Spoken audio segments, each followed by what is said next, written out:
Support for this episode of Judaism Unbound comes from the Oshman family JCC in Palo Alto, California, whose vision is to be the architects of the Jewish future. The Oshman family JCC empowers you to experience Jewish paths toward a life of joy, purpose, and meaning through innovative Jewish learning and wellness programs, community building, and initiatives to develop the next generation of Jewish leaders.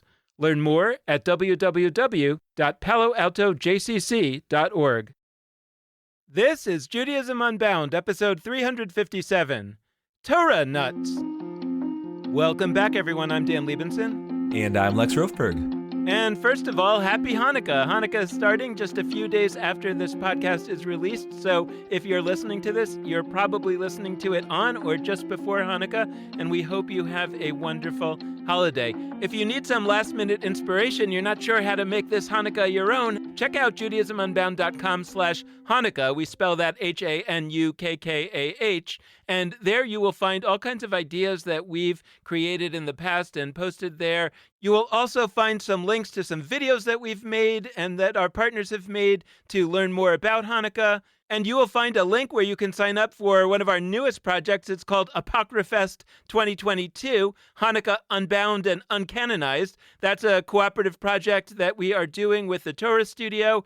And Apocryphest 2022 also includes a few extra Judaism Unbound episodes that are going to be released over the next few days, in which you can explore this genre of literature, the Apocrypha, with Lex, with me, and with our friend Liana Wertman from the Torah Studio. We're really excited about all of this, so if you go to that website, JudaismUnbound.com/Hanukkah, and click on Apocryphest, you can sign up to receive those emails. And finally, there's a Hanukkah gift guide, and you might think it's too late because Hanukkah's already started and these gifts are going to take a while to get to you, but you can always print out an IOU. Actually, some of what we're selling there is Judaism Unbound gift cards for Judaism Unbound merch for on yeshiva classes, but there are also a lot of links to very cool things created by various Judaism Unbound guests. So lots of Hanukkah options at JudaismUnbound.com/Hanukkah. And also, as the end of the year approaches and you might consider sharing some of your Hanukkah gelt with us, you can make a donation to Judaism Unbound, and we'll be extremely grateful for that. Just go to JudaismUnbound.com/donate. Now, let's turn our attention to our guest today, David Kasher, who is the author of a new book called Parsha Nut, 54 Journeys into the World of Torah Commentary. As we'll discuss, this book is an overview of and an introduction to the whole world of traditional Torah commentary. A lot of that comes from the Middle Ages, but also more modern writers and more ancient writers. And David Kasher offers a tour of that world of literature for some of us who may be less familiar with it. Parsha Nut is David Kasher's first book, but he's been talking about this stuff for a long time. He studied in yeshivas in Israel and eventually got rabbinic ordination from Yeshivat Chovevei Torah. But then that wasn't even enough for him, and he wanted to also learn about Anglo-American secular law, and he got a doctoral degree at Berkeley Law School. He has served on the faculty of Berkeley Law School, the Wexner Heritage Program, Reboot, and Binaz Secular Yeshiva in Israel, and has also taught at Pardes, Svara, the Hartman Institute, the Academy of Jewish Religion, and the Hebrew Union College, all over the map. David Kasher is currently Associate Rabbi at Ikar, a non-denominational spiritual community in Los Angeles, where he teaches a weekly class on the Torah portion, and he has also been a member of the podcast universe with a variety of podcasts, including his current podcast called Best Book Ever, which, as you might imagine, is about the Torah. About 15, 16 years ago, when he was in rabbinical school and I was a Hillel director, he was my rabbinic intern at the Hillel that I was directing. So it is with great excitement that we are reuniting this team. And David Kasher, welcome to Judaism Unbound. It is so great to have you on. Hey, it's great to be here. I'm basically wondering how one comes to write a book of Torah commentary. It's like, how does one have the chutzpah to do that? And I mean that only in the most loving and the best way. But how do you think about saying, I'm going to write a book of commentaries on the weekly Torah portion? What's going through your head when you decide to do that? I agree with the presumption of the question that it is chutzpahdik to write a commentary on the Torah itself. I'm getting away with it by writing a book about the commentaries on the Torah. That's really what the book is about. It's about the tradition of commentary on the Torah, which is sort of forms a genre of Jewish literature that I'm that I'm in love with. And yeah, there's the Torah and everybody knows the Torah, but there's this whole literature of commentary that stretches back to the days of the Talmud and continues on through the present age. And it's that literature that I got really fascinated with. And that's really what the book is about, is how people have responded to the Torah, commented on the Torah, reacted to the Torah. I mean, you start the book, in the introduction to the book, you talk about that genre of literature and you present its axioms, one of which is that the word of the Torah is divine and unerring or something along those lines.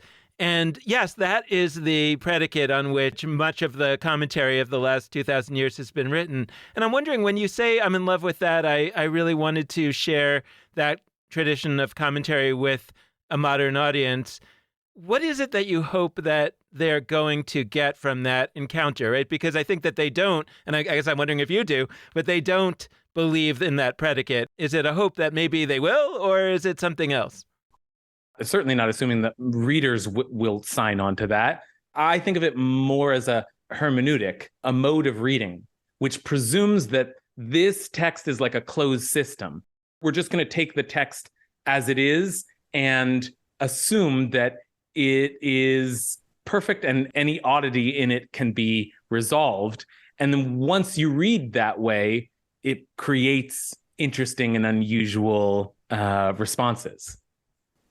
We always tell people before the show that they should define various terms like Jewish, hermeneutic occurs to me as one of those terms that we should define, but it's not really a Jewish term, although it sounds a little Yiddish. But the idea of a hermeneutic. Hermeneutic?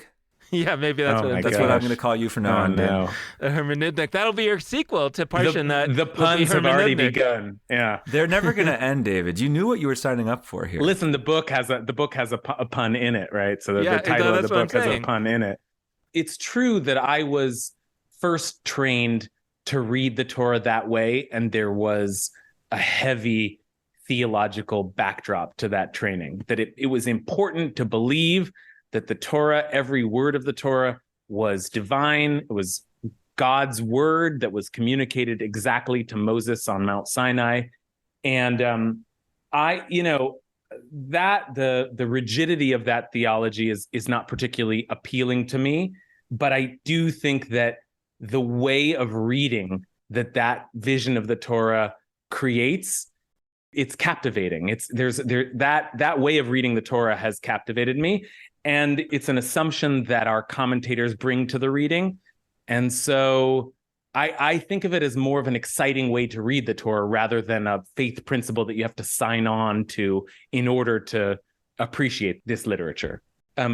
What my preferred reading allows for is that the Torah as a piece of literature is stunningly brilliant.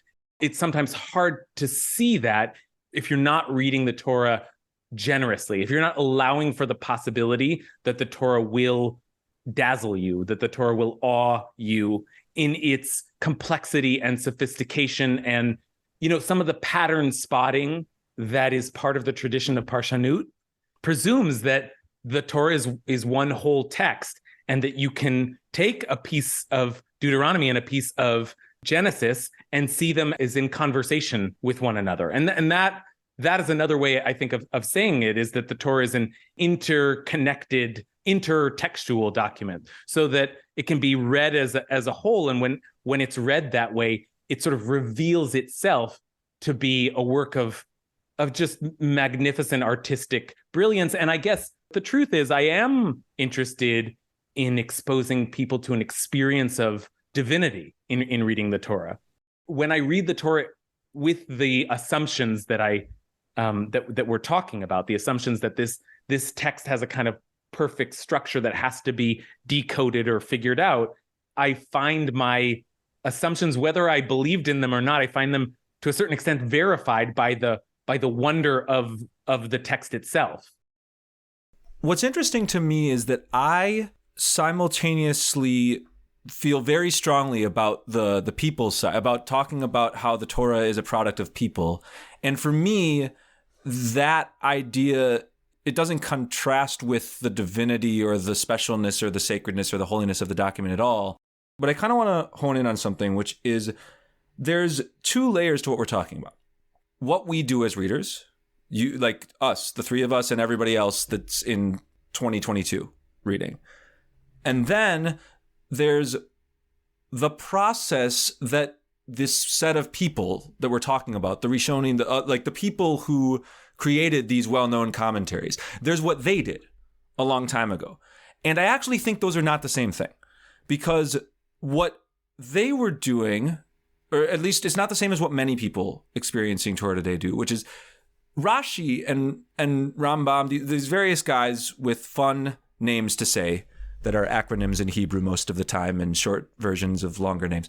They sort of had the license, because they had reached whatever stature, to look at the Torah text with the premises you've identified. This is a document where every word, every letter matters and is there for a purposeful reason. And you're not allowed to say that it's just sort of a typo or a mistake. You have to fashion a reason why every word is in the order it's in, why every sentence is in the order it's in. There's those people. And they can come to whatever conclusions they write, and they can write Torah commentaries. And that's chutzpahdik, to go back to that word that launched this show. But I think a lot of people today, they don't read it that way. They read it by looking at the set of things that those chutzpahdik people said and deciding between them, saying there's this set of, 10, 20. I mean, there's a certain number of well-known commentators. They are literally written in the margins of many texts of the Torah. And then the quest is kind of to read Torah through the lenses they read them through, which is a different act than reading the Torah simply as if every word is placed intentionally and on purpose. Because what I think a lot of people hold themselves back from doing is saying, my version, my commentary, my take on this, which none of the other commentators said, but is just as good as their take, is going to be this. This is my interpretation on the Abraham narrative. This is my interpretation of Miriam. Is this book a call for people to find their own voice in Torah and find their own way of sort of illustrating their own thoughts? Or is it more of a call for people to learn how to acquaint themselves with other people's thoughts that have written these commentaries hundreds of years back? It's definitely both. I mean, it's definitely the former. It's definitely a call for people to enter into the conversation and hopefully to become familiar enough that they feel empowered enough to become participants in this conversation, to become commentators and interpreters themselves. But I think that in order to play the game, you got to kind of learn the rules of the game. I want to just backtrack a little bit and not get so far down the road that it is as if I'm defending the position that this is the absolute word of God and no questions asked. It's definitely the work of people, even in the framing of the tradition, right? The most traditional answer would be that Moses was the channel of the Torah. Well, Moses was a person, not a god. And I'll say it in even more human way. I think of the Torah as a great work of art and is divine in that sense, in the same sense that Mozart's symphonies or, Van Gogh's paintings are works of divinity. Like they touched something, some greater, and I think a lot of artists speak that way. They're channeling things. They tap into some force of inspiration that is maybe more than they are. And I guess I do think of Moses as like the ultimate example of that. Or is it Moses? I don't know. Like whether it's Moses on the mountaintop or the product of editing and piecing together over centuries, whichever. I don't know how we got the Torah that we got. My faith is that whatever it is that we've got is a revelation and therefore a work of divinity. So I do think of the Torah as the word of God, but that doesn't require me, I think, to believe in a particular mode of transmission. But the other assumption, and that I name at the beginning of the book, is that, the text is perfect, but also the text has to be challenged and should be challenged at every opportunity. If there's anything odd or strange or weird or doesn't look right or is offensive to me or is outrageous to me, that our rabbis also empowered us to take up. And it was like, not just that we were allowed to, but that it was mandatory. You have to attack the text. You have to challenge the text. You never just take it as it is and accept the strangeness of the Torah, you problematize, you probe, you actually challenge the text with the hope and the assumption and the belief that if you do that, the text will provide an answer to you, that there is an answer waiting for you, and the discovery of that answer is part of the spiritual experience. Is that I was troubled by something, and then I received a moment of illumination, a moment of clarity where I got the answer.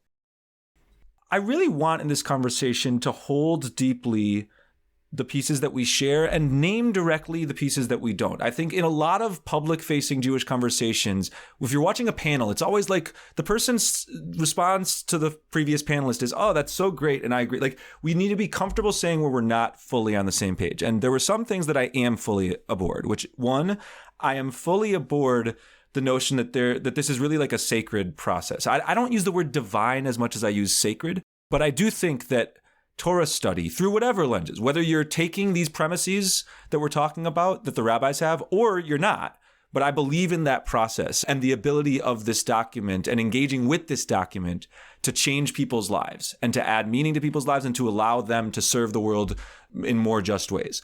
For me, what you said that was most interesting to me is that people feel a sense of troubled.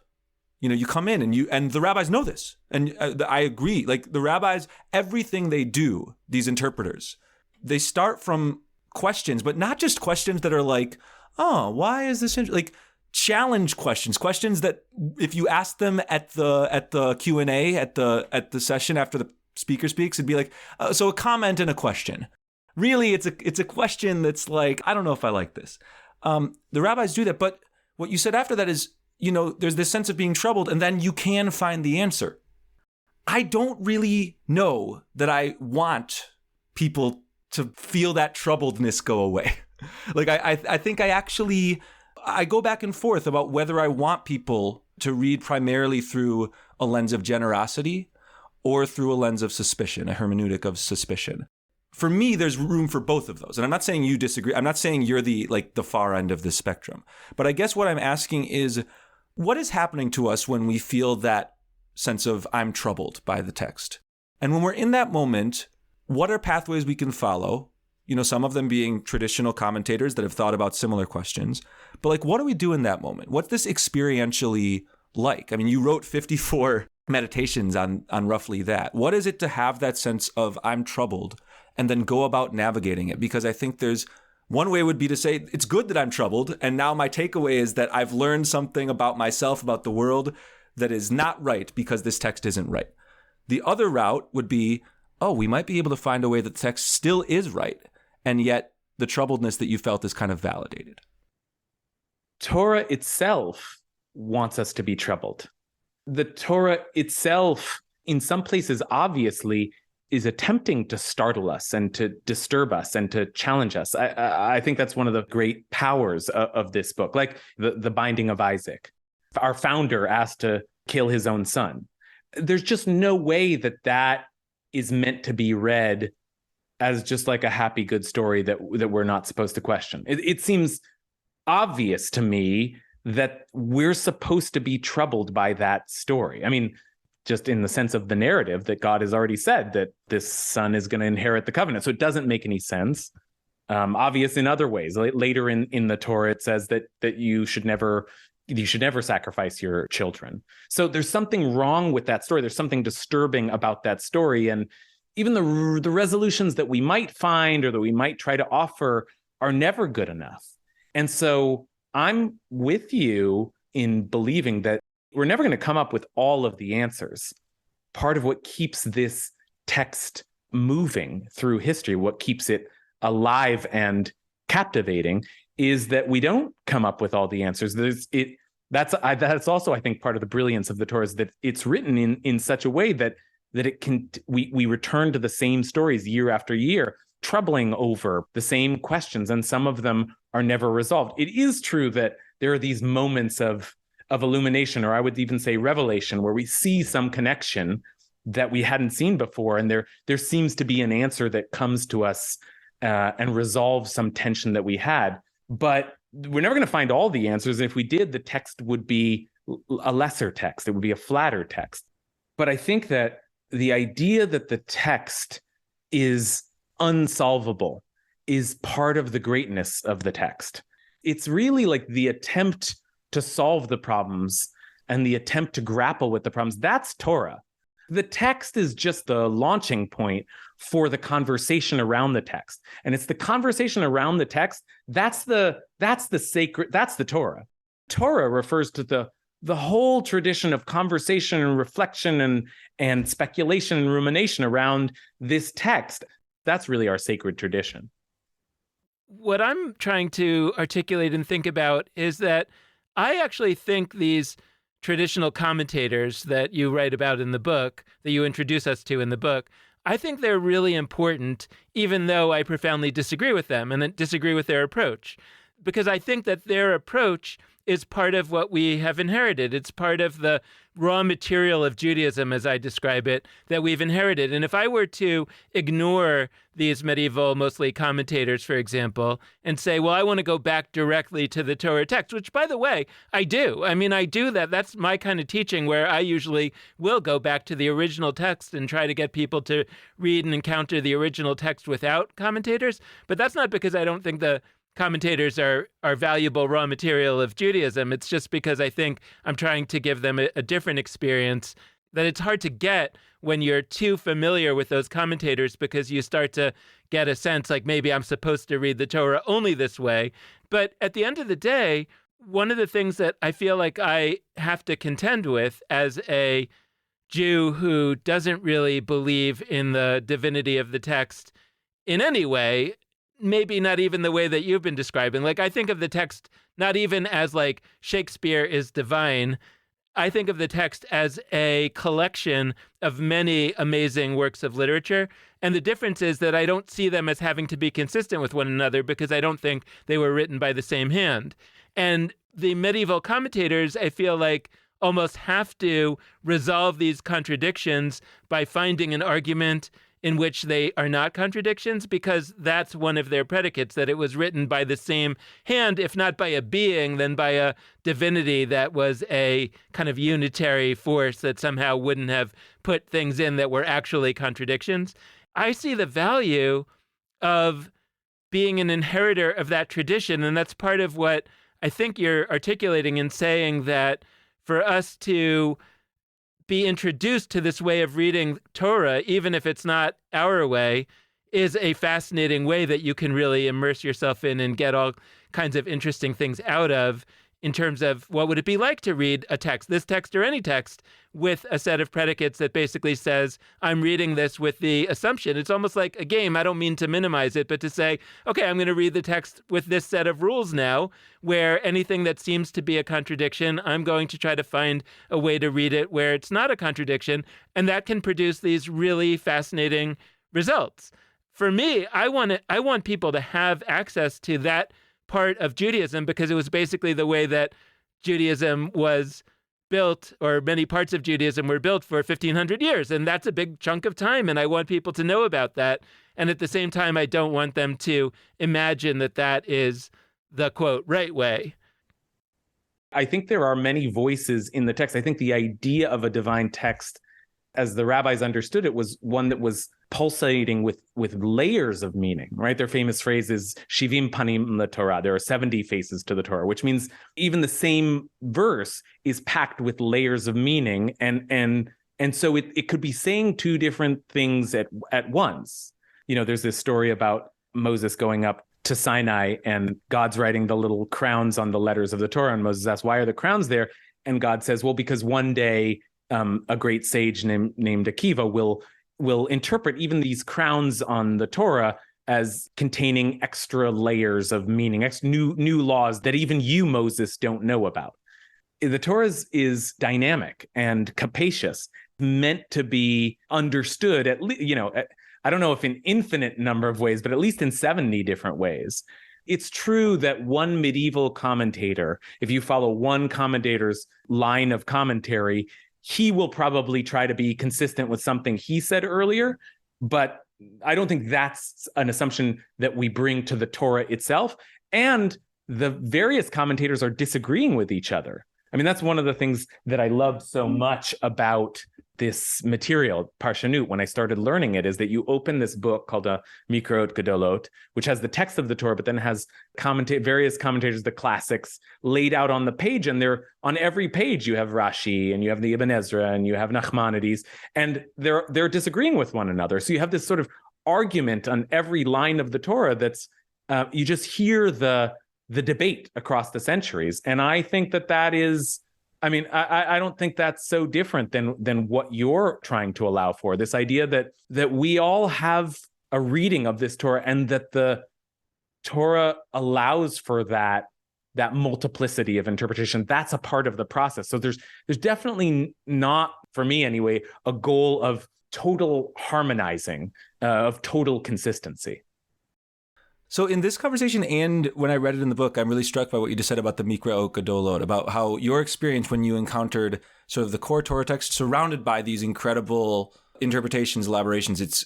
From your vantage point, it was, if I'm understanding you right, it was kind of this magical, incredible thing to bathe in the wonder of all these different takes on the original. That resonates, and I feel like I just, in a way that's overly blunt and maybe a little hyperbolic, I think I need to say directly, like, that isn't my experience.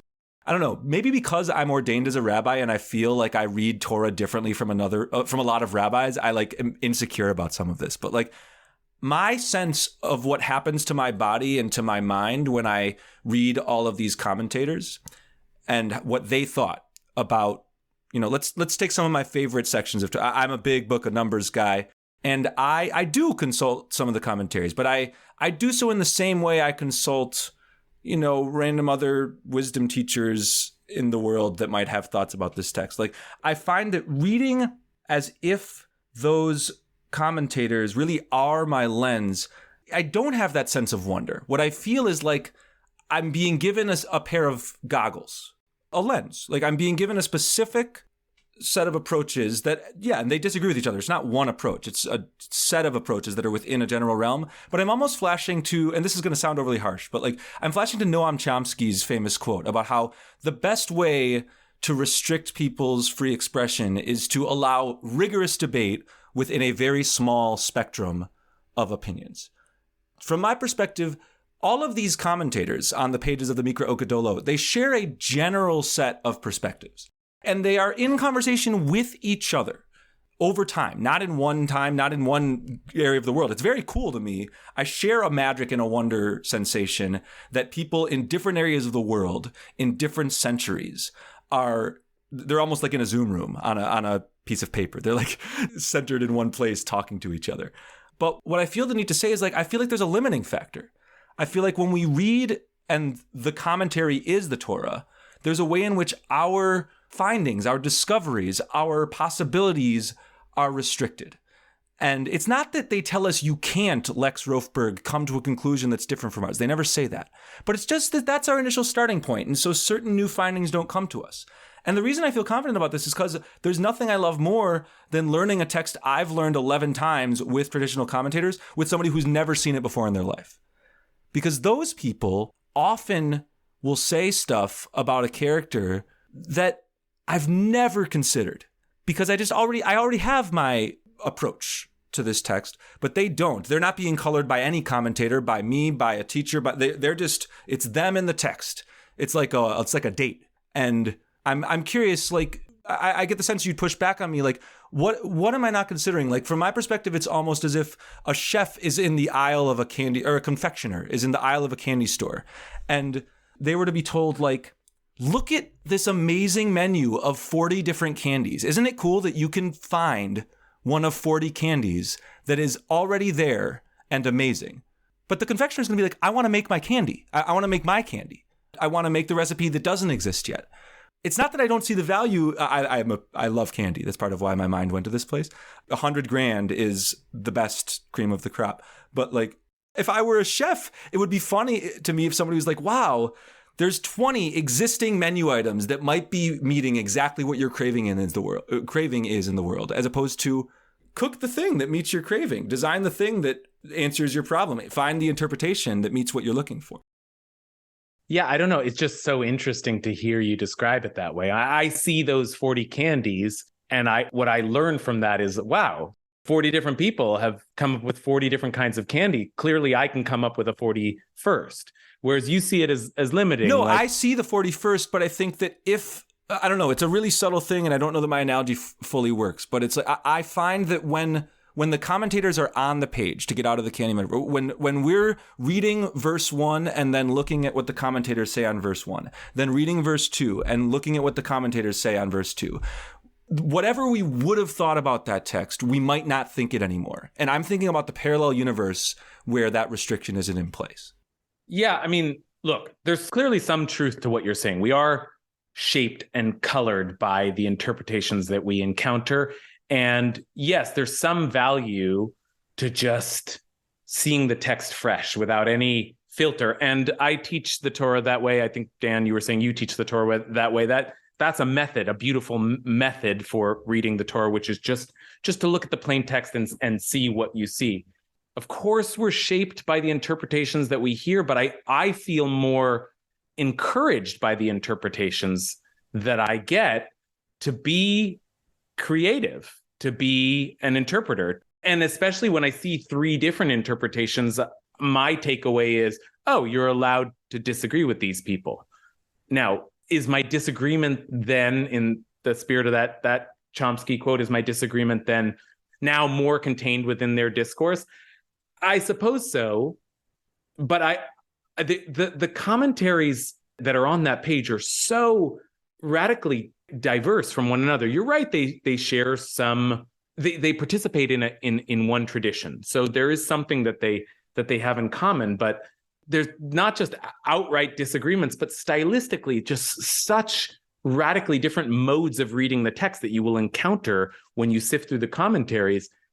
To me, my takeaway is different than yours. To me, it says you can do almost anything with this text.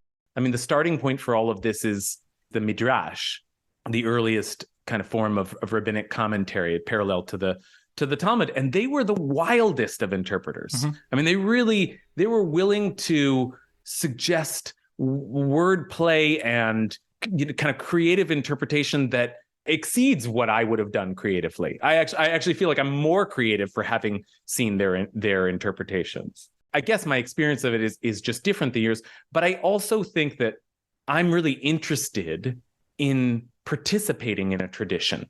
That experience itself is part of what animates me. I want to learn a discipline. And I think it would be the same when whether your discipline is dance or philosophy or filmmaking. Like, you study the classics, and in music, you learn the scales, and from then you learn how to improvise. And there's certainly something important about coming to the text with fresh eyes. But if that's all you have is just sort of like my unfiltered reaction to the text, that also feels very limiting to me. That feels like, okay, then that's just as much as I can generate out of my experience and my mind and my interpretation.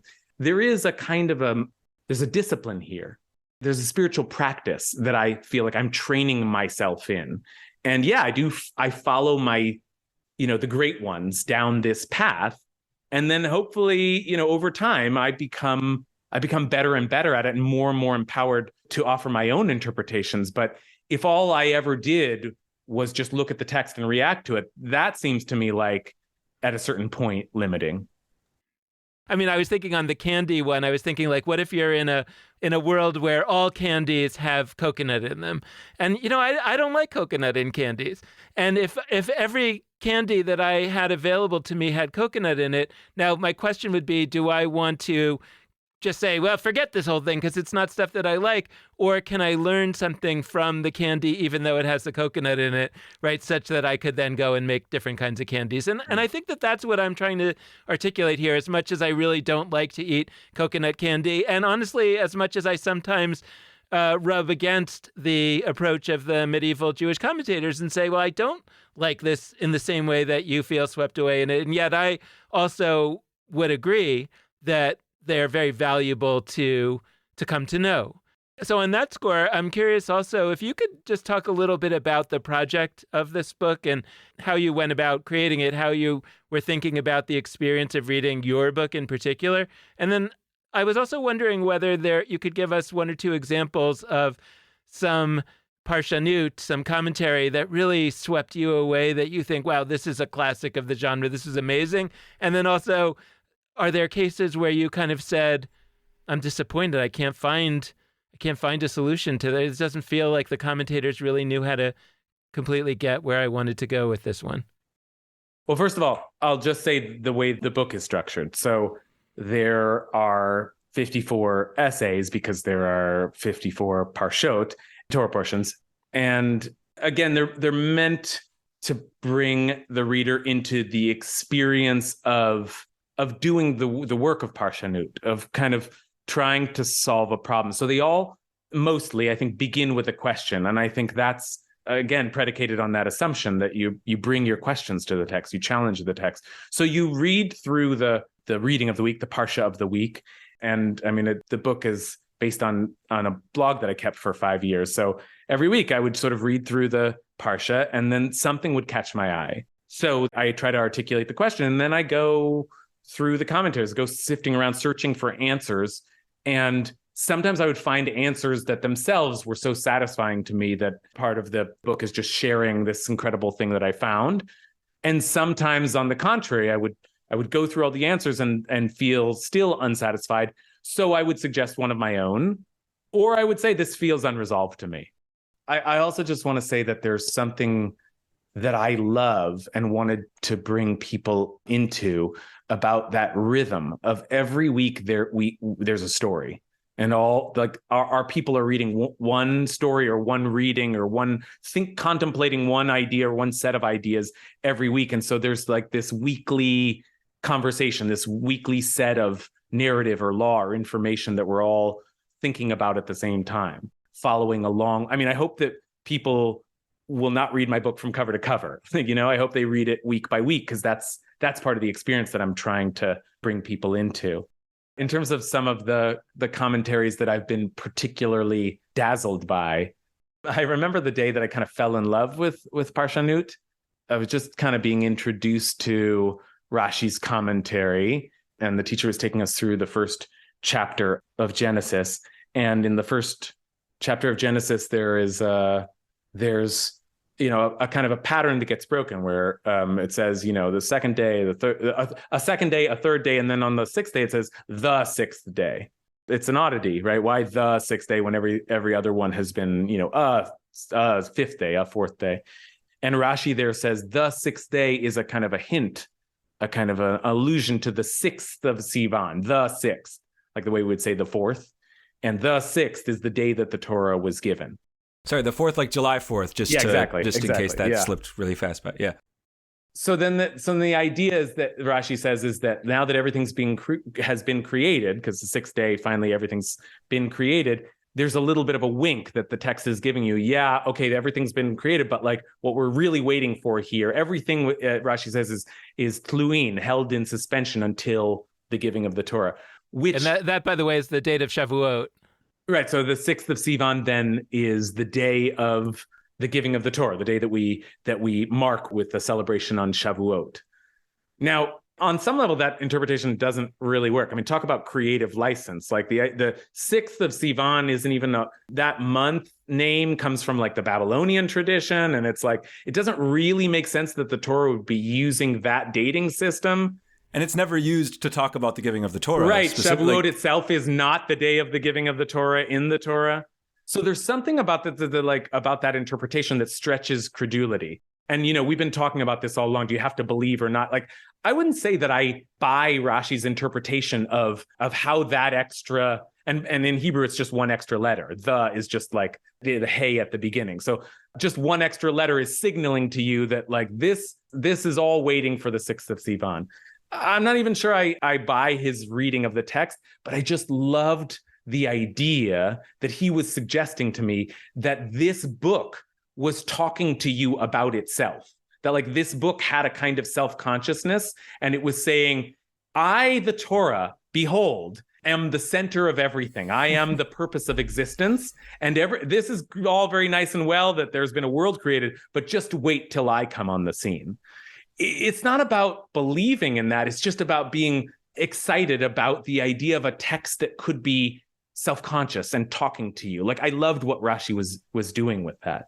Just one other example, which is that maybe my favorite commentator, the Kli Yakar, which means the precious vessels, the name of the commentary of Rabbi Shlomo Ephraim Lunshitz of Prague. And at the beginning of Parshat Toldot, Rebecca she has these children inside of her. We will eventually find them to be twins, but she doesn't know that. And so it says Vayitrotzu, they struggled within her, what will be Jacob and Esau struggling within her. And she didn't know what was going on. And so the text says, V'telech lidrosh et Hashem. She went to inquire of God. She went to ask God, what's going on inside of me? And the Kli Yakar says she had these two children inside of her. And when she would walk by the houses of God, Jacob would try to run and get out, right? Like Jacob's inside her and he's like going to be the holy one. And then when she would walk by houses of idolatry, Esau would like kind of struggle to get out, run to like go do idolatry because she had like forces of good and evil inside of her. And the Kli Yakar says she saw that what she presumed was one child was drawn towards the good and towards the bad. So she assumed that Shtei Rishioten, that there were two gods or two forces in the world. There was the God of good and the God of evil. So when the text says she went to inquire of God, what she was really doing is she went to figure out Mitziut Hashem Mahu. What is the actual nature of God? Because it seems to me like there are forces of good and evil in the world, so I can't figure this out, and I have to figure out what God is. So again, it's not so much about necessarily believing that is what Rebecca did in that moment in the story, but just the boldness of a commentator that could say that Rebecca, one of our matriarchs, was sort of troubled by the very nature of God, the very existence of God, and she was trying to figure this out because she could see that there was good and there was evil in the world. That feels to me like such a sensitive account of the kind of spiritual struggle that so many of us go through. That's the kind of commentary that to me is like so worth the price of admission. Yeah, I want to be clear that I engage deeply and regularly with these commentators, and I enjoy it. The relationship I have to Torah, it doesn't exist in its current form without them. I mean, and so I want to just assert that I really love this, just to shine a light on not what I see as a huge problem, but just what I'm getting at with this, candy aisle analogy and stuff. For the class I'm teaching right now, I did the deepest reading of one book of the Bible I've ever done. I spent like meaningful time on every verse of the book of Numbers, looked at commentaries, looked at biblical scholarship, all sorts of stuff. And a few times, and one particularly, I got to a point in the text where all of the commentators took for granted that something had just happened that I didn't think had just happened. And the one that I'm thinking of most specifically is there's this moment where famously Moses hits the rock instead of speaking to it, and he's then not allowed to go into the land because God said he doesn't quite follow God's orders. That's actually not what I'm most interested in here. All of the commentaries believe that there is a time jump in the text. They were wandering the desert for 40 years, and magically now we're in the 40th year. We are just before we enter the land of Israel. It does not say this anywhere in the text. And what I struggled with as a reader is the text is ambiguous. There are certain points where it says in the first year they do this, in the second year they do this. It does not say anything about the third year through the 39th, ever. And so to me, that's an amazing opportunity.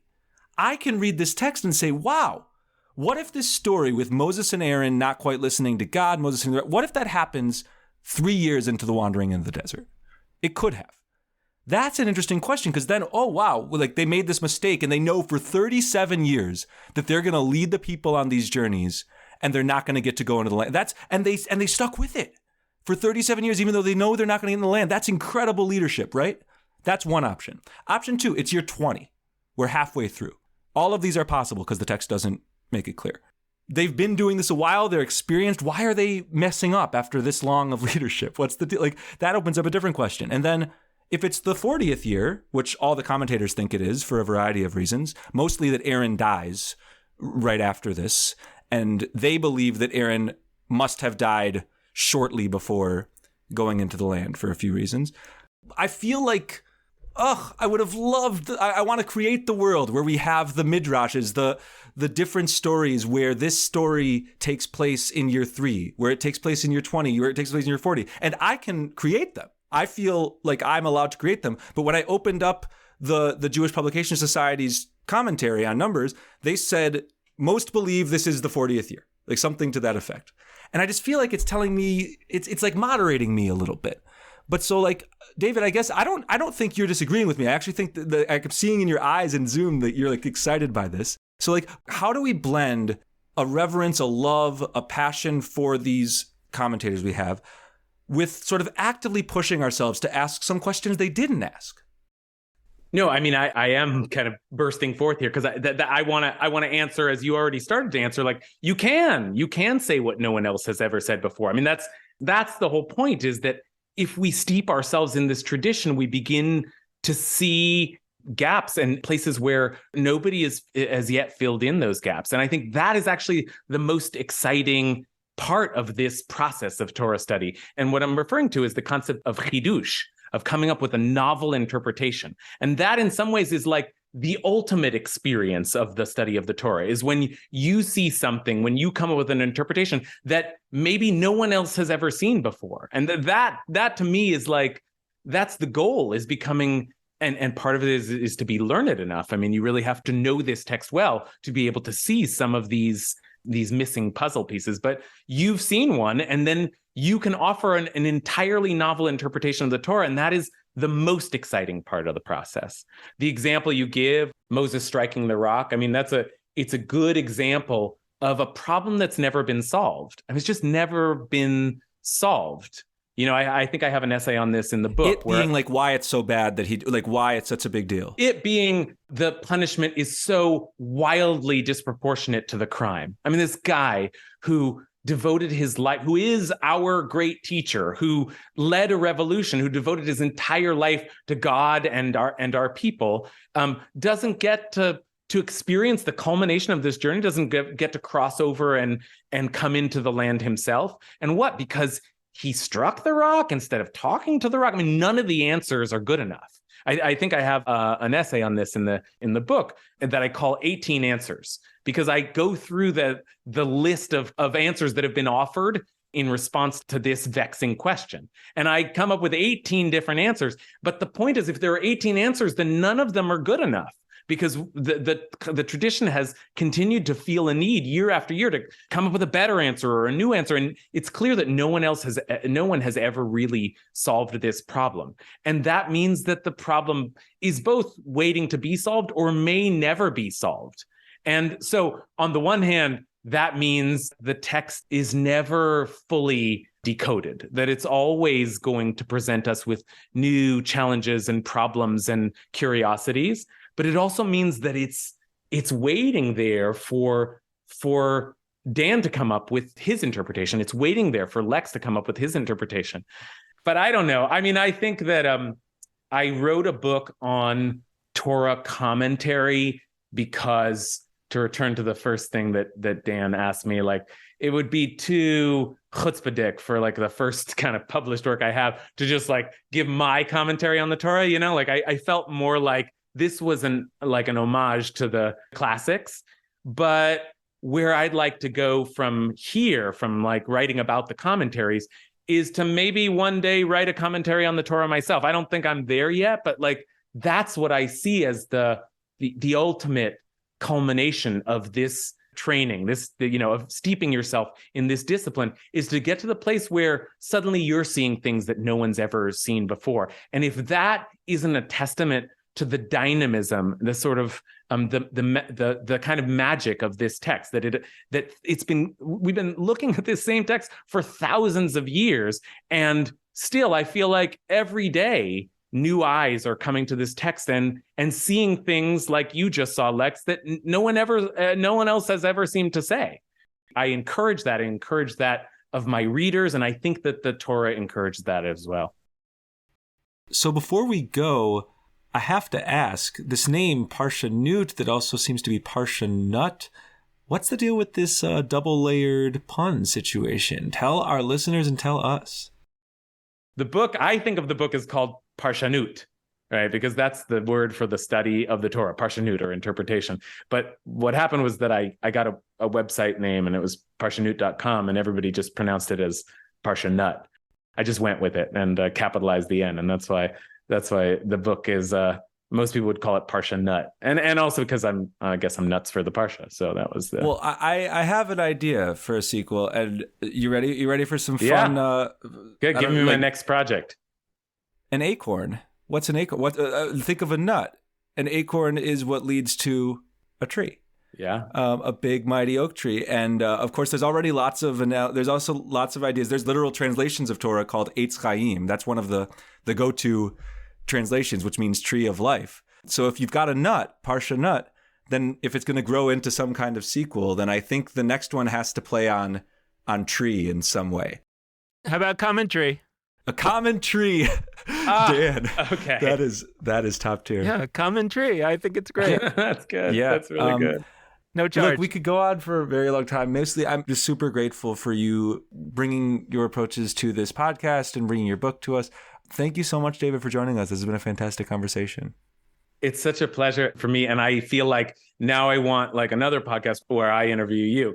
There are little suggestions of the way that you both read that I want to hear more about. And this is the discourse, is that we all have different eyes. We're all reading in different ways. So really appreciate the conversation. Love that. We are always happy to switch teams from interviewer to interviewee. So, David, if you invite us to your podcast, we'll happily go on.